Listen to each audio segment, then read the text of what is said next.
বোকাখাতৰ নুমলীগড়ত চাহ শ্ৰমিকৰ বৃহৎ প্ৰতিবাদী কাৰ্যসূচী টুকুৰি কোৰ কটাৰী এৰি শ শ চাহ শ্ৰমিক ৰাইজ পুৱাতে ওলাই আহিল ৰাজপথলৈ। অসম চাহ জনজাতি ছাত্ৰ সন্থা নুমলীগড় উপশাখাৰ উদ্যোগত আৰু অসম চাহ মজদুৰ সংঘৰ সহযোগত বাগিচা কৰ্তৃপক্ষৰ বিৰুদ্ধে ব্যাপক প্ৰতিবাদ। চাহ শ্ৰমিকৰ মৌলিক অধিকাৰসমূহ পূৰণ কৰিবলৈ দাবী জনালে ছাত্ৰ সংগঠনটোৱে।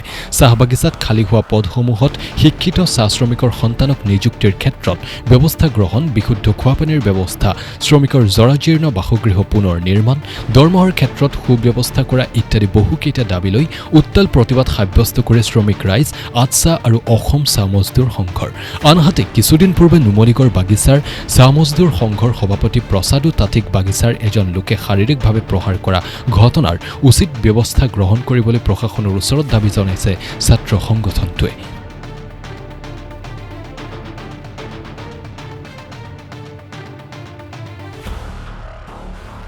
কোম্পানিরা আমাদের কি উদ্দেশ্যে আগবাড়বো আজি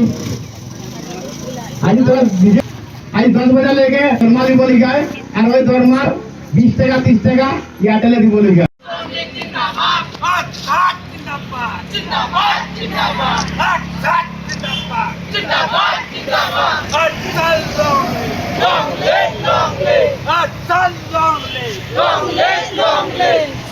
Sasomik Zindabad! Zindabad! Zindabad! Sasomik Zindabad! Zindabad! Zindabad!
অতি শীঘ্ৰে ওই সকল মানুহ বাগিচালৈ ওলাই যাব লাগিব, নহলে বাগিচা যদি বিকল পৰিস্থিতি ঘটে তার দায়ী কিন্তু পুরা ম্যানেজমেন্ট হবে বলে এই কথা আমরা জানাই রাখে দিন।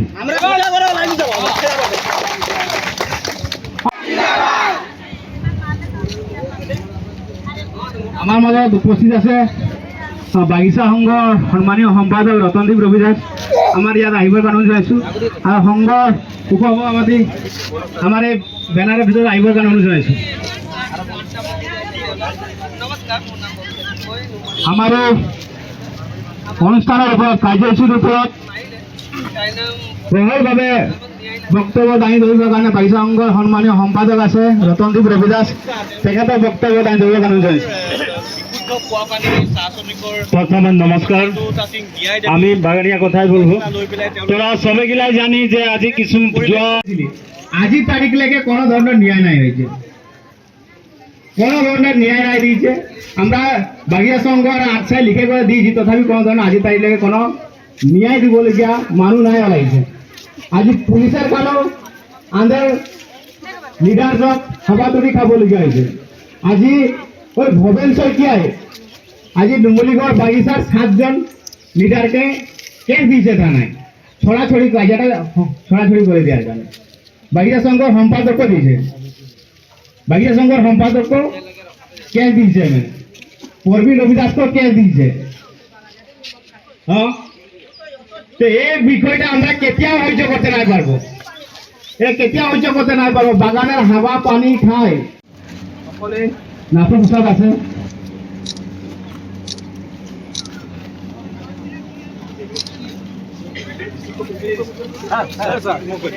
PMS জিন্দাবাদ, PMS জিন্দাবাদ, PMS জিন্দাবাদ। নেপাল আর আফগানিস্তান আছিল, কিন্তু ব্রিটিশে যেটা দেশ ছাড়বলগীয়া হলো, সেটা দেশ থেকে ভাগ ভাগ করে দিল। Pakistan extra, Afghanistan extra, Nepal extra. আজি আমরা তোদের বলার কারণে আমরা লিখেছি, আমাদের ব্যক্তিগত কথা নয়, এটা রাজ্যের কথা। আগে লম্বা ছিল, আগে যেতে অফিসে দরমা দিত তো 7-8টা বাবু বসে করে দরমাটা দিত, আমাদের কোনো কমপ্লেন নাই থাকতো, হয় না বাৰু?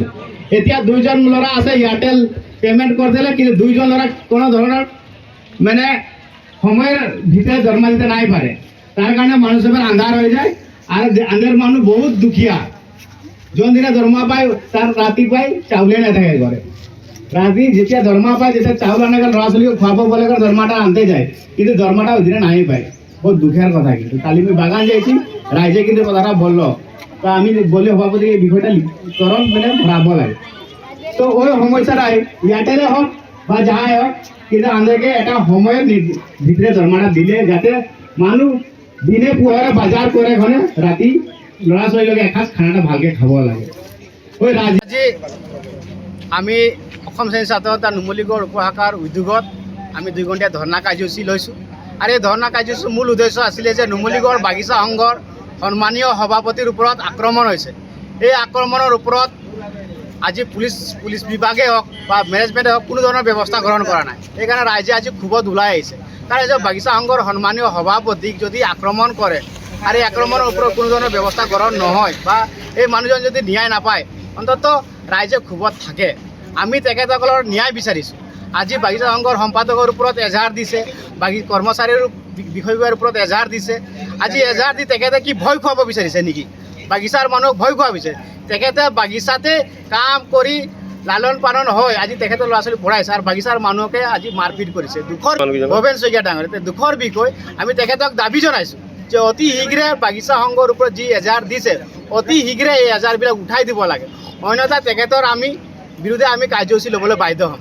2 নম্বৰ কথা হ'ল যে আমাৰ বাগিচাত যিবিলাক পদ আছে, কৰ্মচাৰী পদ আছে, সেই পদবিলাক শ্ৰমিকৰ সন্তানৰ ল'ৰাবিলাক পাব লাগে। যেনে বাগিচাৰ ৱেলফেয়াৰ পোষ্টটো খালী আছে, এই ৱেলফেয়াৰ পোষ্টটো বাগিচাৰ শ্ৰমিকৰ ল'ৰা পাব লাগে, বা যিবিলাক ষ্টাফ আছে বাগিচাৰ শ্ৰমিকৰ ল'ৰা পাব লাগে।